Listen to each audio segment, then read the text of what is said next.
Agora que sabemos quais são os lutadores oficiais da nona rodada do Ragnarok de Rei Leônidas vs Apolo, podemos finalmente saber um pouquinho mais sobre os dois personagens, tudo o que colocaram de informação sobre eles e o começo de suas batalhas, já no capítulo 78 oficial de Shumatsu no Valkyrie,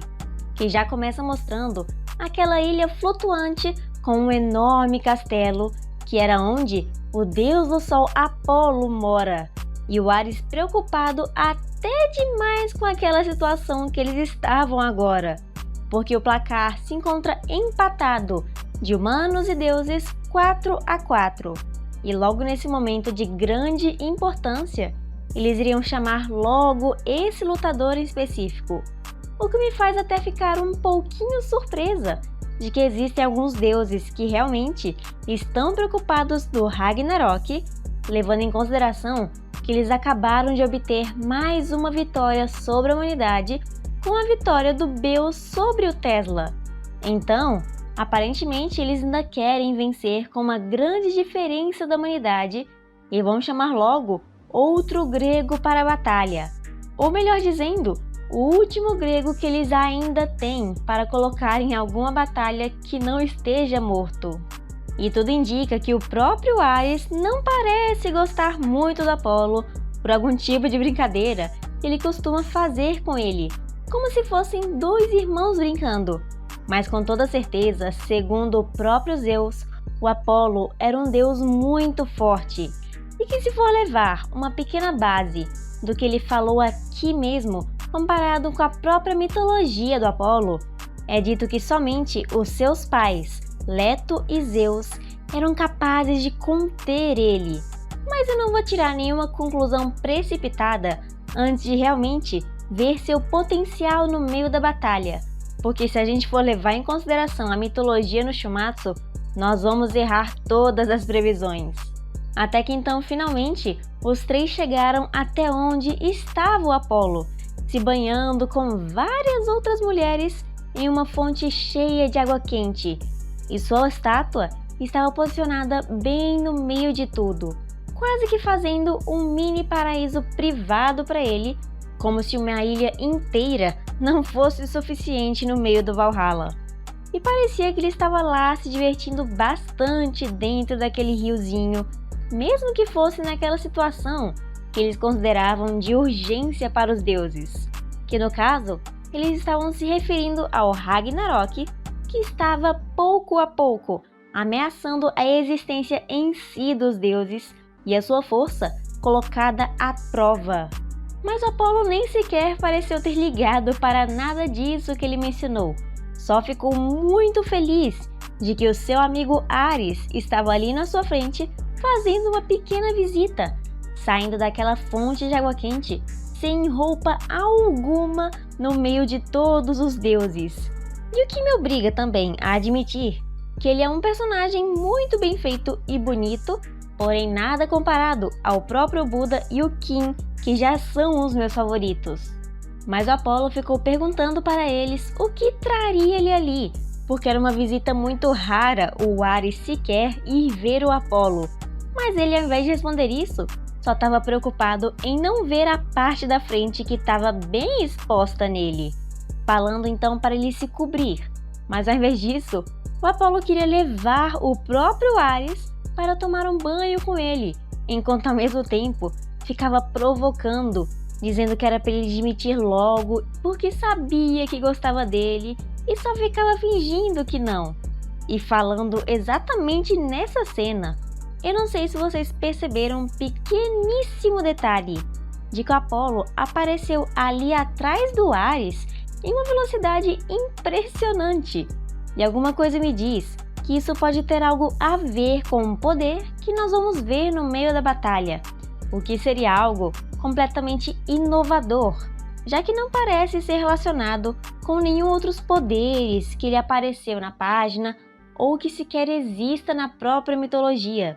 Porque se ele tivesse saído andando normalmente até chegar no Ares, isso meio que teria sido colocado de uma forma mais explícita, para que a gente pudesse entender e não tirar nenhuma conclusão errada. Porém, tudo no meio dessa história estava indo a favor do Apolo, porque ele conseguiu provocar o Ares a ponto dele tentar dar um soco nele. Mas no mesmo instante, o Apolo se moveu tão rápido que o deus nem percebeu quando já tinha caído na água da fonte, o que deixou o deus bem animado com isso, mas também se perguntando o que traria o próprio Zeus ali onde ele estava. Finalmente chegando ao ponto que a gente queria saber, revelando que o Apolo seria o próximo lutador no Ragnarok.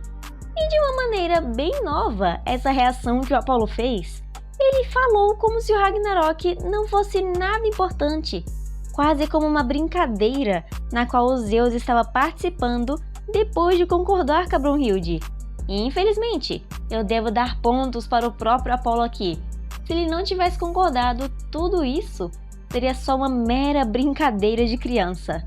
Mas tudo mudou de lado quando o próprio Apolo soube que 3 das 4 derrotas foram deuses gregos: Poseidon, Hércules e Hades. E foi graças a isso que a expressão dele em si mudou completamente, até parecendo como se ele tivesse realmente aquela bipolaridade que foi falado no guidebook, e até chamando o Hércules de Senhor Justiça, porque era só isso que ele vivia falando. Mas ele não ficou triste ou arrependido das mortes dele, mas só pelo simples fato de que ele queria ter visto o corpo dele se desfazendo no meio do ar, porque com certeza deve ter sido uma cena belíssima, e com certeza todas as mortes têm uma cena impactante e muito bonita do jeito que ele falou. Só que nesse momento, eu acho que Apolo até se pareceu um pouquinho mais com o próprio Jack o Estripador, querendo ver as mortes dos outros deuses do seu próprio panteão por causa da beleza que aconteceu ali.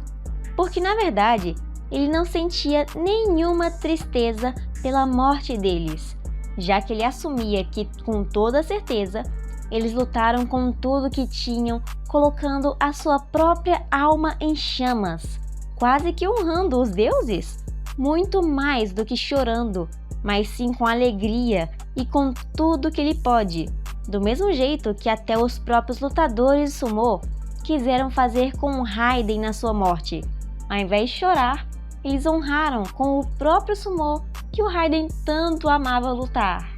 Mas ainda sendo o mesmo narcisista de sempre, ele assumiu de que os 3 foram chamar ele para o Ragnarok porque queriam ver ele lutando com todo o seu brilho e beleza, e as mulheres malucas por causa do seu charme, e isso é algo constante que a gente vai ver durante todo o capítulo em que o Apolo fizer uma cena dessas. Ele falou que vai responder com toda aquela animação como o verdadeiro deus do sol,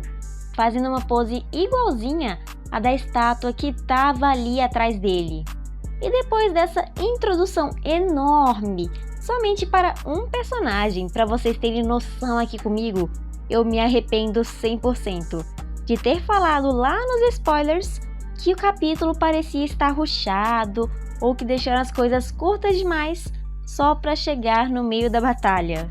Porque esse capítulo pode ser considerado muitas coisas, mas pequeno é a única que ele não é.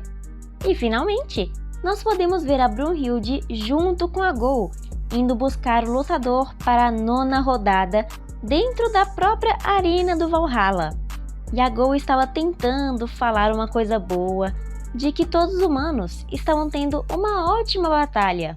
mas que essas palavras, ao mesmo tempo, para a própria Valquíria Brunhilde e até para Gol, não deveriam significar nada, por causa que não vai adiantar eles terem uma boa batalha contra os deuses se não vencessem toda a guerra, ou se não, tudo vai voltar a virar nada,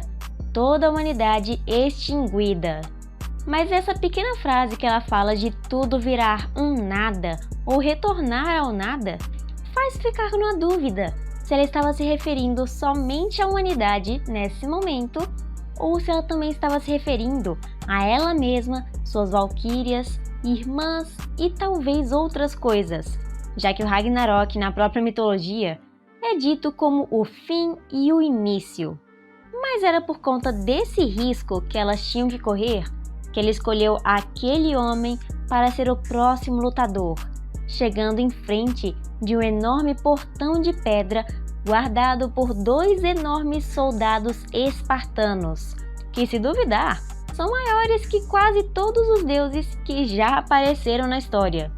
E finalmente, marcando todo esse momento, revelando de que a porta do Leônidas, na verdade, é bem diferente daquela outra que nós vimos na primeira aparição do Okita Souji. O que me faz teorizar de que aquela porta que está cheia de grades, como se estivesse prendendo alguma coisa, na verdade é do Sakata Kintoki. Mas isso eu posso falar em algum outro vídeo. E o humano que a Brunhilde ia chamar agora era conhecido como o maior rebelde da história da humanidade, que inclusive desobedeceu à voz de um deus. E indo se encontrar com esse homem, elas foram andando para dentro da sala de espera dele, mencionando que desde o início de toda a humanidade, milhares de nações específicas surgiram e foram apagadas da história, e entre elas haviam aqueles que eram os mais fortes da humanidade, que foram altamente reconhecidos e homenageados durante sua vida e após ela, os espartanos, revelando então que dentro da sala de espera do Rei Leônidas, do mesmo jeito que o próprio Nikola Tesla, haviam outras pessoas, e nessa eram espartanos, treinando e também lutando, como se eles ainda estivessem vivos no seu maior auge, se preparando para uma guerra. E o motivo disso é que eles tinham uma enorme dedicação que eles tinham como espartanos, de continuar lutando e continuar mantendo sua forma. Tanto até que eles nem sequer notaram a presença das valquírias, que estavam passando logo do seu lado.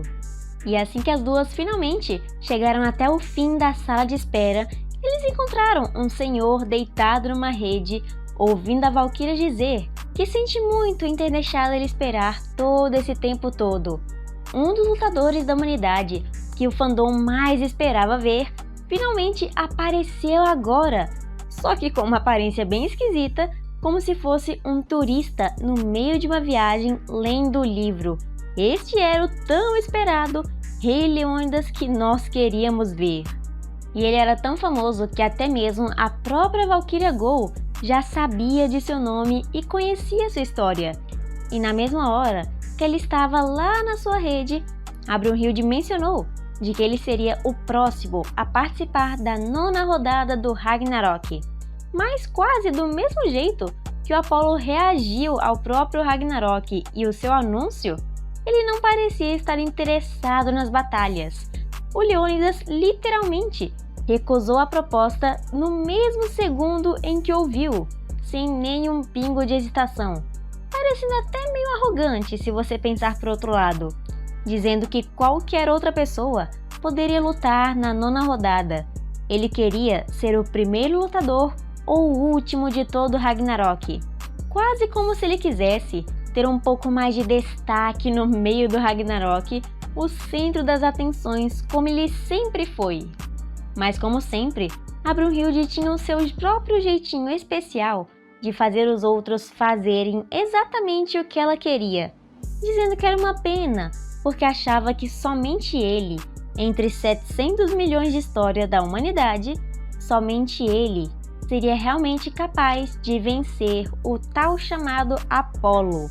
E na mesma hora que ele ouviu esse nome, falando praticamente com uma foto clara em suas mãos, a opinião do Leônidas mudou completamente. Inclusive o seu próprio olhar mudou na mesma hora, perguntando se esse tal de Apolo era o deus do sol conhecido lá da Grécia Antiga, onde ele vivia. E quando ele recebeu a confirmação direta da Valquíria, foi aí que ele quis lutar de verdade. E essa informação também me deixa feliz ao mesmo tempo, porque dá um pequeno espaço para a gente ver se mais uma vez aquela teoria que eu tinha falado da Brunhilde saber o lutador dos deuses como uma prova concreta antes do início da batalha realmente traz o resultado para ela ao seu favor. E da forma que vemos Leônidas descrever o Apolo no capítulo, é como se os dois fossem velhos amigos ou velhos rivais, se já se conheciam em algum lugar por aí, dizendo que existem 3 coisas favoritas para ele no mundo inteiro: um livro para ler em sua rede, um vinho para beber com queijo espartano e esmagar o nariz de um deus idiota e arrogante com as suas próprias mãos. E depois de dizer isso, o Leônidas finalmente assume que ele quer matar esse desgraçado do Apolo, especificamente pela honra do nome espartano, mostrando então a sua verdadeira face para os soldados e todos nós leitores, não aquele velho preguiçoso que nós vimos na rede. E sem mais delongas, finalmente, depois de mais de 16 minutos de vídeo que tá dando aqui no áudio bruto, nós vamos ver praticamente um pouco do início da 9ª rodada do Ragnarok,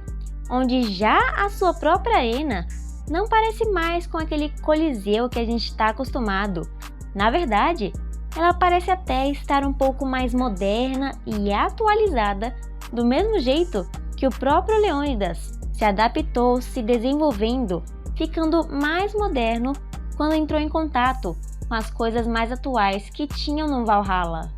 E inclusive, por falar nele, o Rei Leônidas é o primeiro a ser apresentado na sua entrada pelo Heimdall, sendo dado como uma das melhores cartas da humanidade, e que em si não teve uma entrada assim tão chamativa e impactante.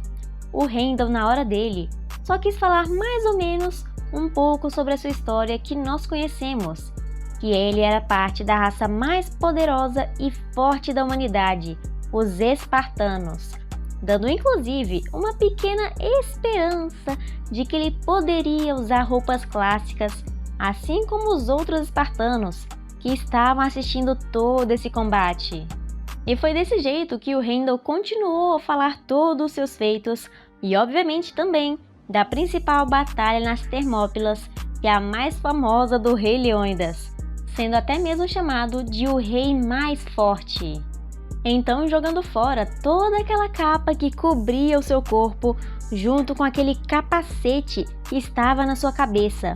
mas ao mesmo tempo revelando a sua arma divina, que era um escudo e nada além disso, nem mesmo uma lança que a gente queria que ele tivesse, ele vai ter, mas que também é meio justo, por causa que eu sabia que ele só teria uma Volund e não só 2 Valquírias. E agora essa realmente é a única pergunta da qual não temos resposta ainda. Qual Valquíria será que tá fazendo a Volund com o Rei Leônidas? Eu acho que deve ser a terceira irmã gêmea, da Hiloki e Alvitos, que nós ainda não vimos aparecer nas batalhas. E o Leônidas lá na arena mostra sua mais nova aparência, que fez com certeza todo o fandom ficar muito surpreso e nem esperavam isso, já que, como mostrado no spin-off do Lobo Olsen, a gente achava que eles só iam fazer um Ctrl+C e um Ctrl+V, mas na verdade eles quiseram mais inovar aquela maneira, quase parecendo um Capitão América misturado com um Rambo, se você olhar bem. E para lutar contra esse guerreiro que é chamado de o maior rebelde da humanidade, eles chamaram o lutador ao lado dos deuses, que fez a sua aparição como se fosse um segundo sol brilhando na arena. E todos os deuses ficaram animados e surpresos com a sua tão gloriosa presença, porque eles estiveram esperando por esse momento, já que o Apolo é dito por ser um deus muito amado por todos os outros deuses, o que já mostra uma diferença gritante entre esse Apolo que estamos vendo e o Apolo que é dito na mitologia grega de verdade, já que lá ele era odiado pelos outros deuses, ou melhor dizendo, temido por eles, por causa de sua grande força. Mas se tem uma coisa que eu gostei aqui nessa apresentação que colocaram do Apolo, é que eles mostraram como ele é um pouquinho em sua mitologia, que ele usava arco e flecha para poder matar a tão famosa Piton que estava perseguindo sua mãe e tocando a sua lira, falando que aquilo talvez poderia ser o motivo pelo qual todos os deuses o amam. mas na verdade era por causa de sua força e beleza avassaladoras. Mas que ao mesmo tempo também essa cena mostrando que ele está com arco e flecha me dá esperança de que sim, ele também vai usar isso no meio da rodada. Porque se a gente receber um Apolo que não usa arco e flecha, ele nem sequer pode ser chamado de Apolo. Mas com toda certeza, ele estava tentando chamar o máximo de atenção possível para si mesmo nessa própria entrada de tantos véus e brilho que ele estava colocando. Eu pessoalmente não gostei muito dessa entrada em si de nenhum dos personagens, já que comparados, a dos outros que teve em várias outras rodadas são muito superiores. Mas quando a gente fala sobre outro assunto, que seria o design do Apolo, eu devo admitir que ficou uma roupa detalhada, bem feita e muito bonita quando a gente pensa, por exemplo, com a roupa do Hades, que estava horripilante. Mas esse, com toda certeza, é o maior narcisista que a gente já viu até agora, se divertindo ao ouvir o grito de várias mulheres torcendo por ele. Mas do mesmo jeito, o Leônidas também tinha apoio dos humanos ao seu lado, principalmente homens, que mostravam respeito por ele e também toda a sua força, revelando então os dois lados frente a frente, preparados para iniciar todo esse combate. Mas antes mesmo do Heimdall sequer terminar de dizer a palavra lutem, o Leônidas já fez o primeiro movimento em alta velocidade, pulando em cima do Apolo e meio que guardando, entre aspas, o seu cigarro dentro da sua própria boca, tentando acertar o escudo logo em cima do deus de uma só vez, que conseguiu desviar como se ele pudesse até mesmo se teletransportar para outro lugar, de tão veloz que ele está aparecendo aqui nesses momentos. Mas esse ataque também pode significar uma grande habilidade do próprio Leônidas por ter conseguido fazer um ataque em sincronia com as próprias palavras do Heimdall a partir do momento que ele oficializou toda a batalha. Mas isso, de longe, não adiantou muita coisa, porque o próprio Apolo já não estava gostando dele, falando que ele atacava como um troglodita, era feio e ainda por cima agia como praticamente um animal. E esse era um comportamento natural que ele já conhecia dos humanos. E a opinião dele só piorou quando o próprio Leônidas ficou falando mal dele, de desgraçado e também de várias outras palavras que eu prefiro não mencionar aqui, senão o YouTube vai acabar derrubando esse vídeo. Mas convenhamos aqui entre eu e você que essa cena do Leônidas cuspindo muita fumaça pela sua boca, parecendo um dragão, ficou muito incrível. Até me fez ter um pouquinho mais de vontade de torcer mais para ele do que para Apolo. Mas minha opinião ainda está dividida depois desse capítulo. Mas então Apolo fala uma coisa que a gente já conhece muito bem, que uma pessoa com atitude daquelas, principalmente para ele mesmo, deveria receber a punição divina. Olha só essa frase que a gente conhece lá da época do Zero Fuku versus Buda. Imaginem só que se por essa frase desse para deduzir que o Apolo vai morrer, porque agora todas as probabilidades estão indo diretamente contra ele, exceto a chance de que ele é o último grego vivo. E pelo menos eu acho que o autor não mataria todos os gregos, exceto Zeus, a não ser que ele tenha um ódio realmente bem profundo e bem fixado no fundo do coração dele pelos próprios deuses gregos. E já quando estavam chegando perto do final desse capítulo 78, o Leônidas fala uma coisa, de que ele não gostava disso e nem gosta atualmente, meio que dando a entender que ele já conhecia o Apolo desde há muito tempo atrás. E o próprio Deus reconheceu isso e ficou se perguntando onde é que os dois poderiam ter se encontrado em algum momento. E ignorando essa própria pergunta do Apolo, o Leônidas só falou que ele é a pessoa que ele mais odeia. E eu devo dizer pessoalmente que eu farei um vídeo aqui no canal falando o porquê que o Leônidas odeia tanto assim o Apolo e o verdadeiro motivo pelo qual os dois vão lutar no Ragnarok e não qualquer outra combinação, como Leônidas versus Odin ou Apolo versus Simohaira. Porque sem sombra de dúvidas é uma história muito interessante que vocês vão amar ver, ainda mais para poder entender melhor o personagem Leônidas e também, inclusive, o Apolo em si. E agora que finalmente chegamos no final do capítulo, temos somente duas dúvidas. Qual será a verdadeira Volúnde do Leônidas? Por causa que eu vi que ele tem vários cartuchos presos ali na cintura dele, que são somente para acender o seu cigarro. O que, querendo ou não, é algo curioso ele querer fazer isso até mesmo no meio da batalha. E qual é a arma divina do Apolo? Porque até agora não vimos ele entrar com nenhum arco e flecha ou qualquer coisa em suas mãos, exceto aquelas pequenas manoplas brilhantes que estão em seus braços e mãos. O que me faz pensar se ele vai ter algum poder diferente do que a gente estava esperando, e se esse vai ser ainda melhor do que a gente esperava, ou talvez pior ainda. Mas de um jeito ou de outro, eu espero que essa rodada seja emocionante, tanto pra gente ler, trazer vídeo e colocar mais teorias ainda incríveis sobre tudo que pode ou não acontecer daqui pra frente.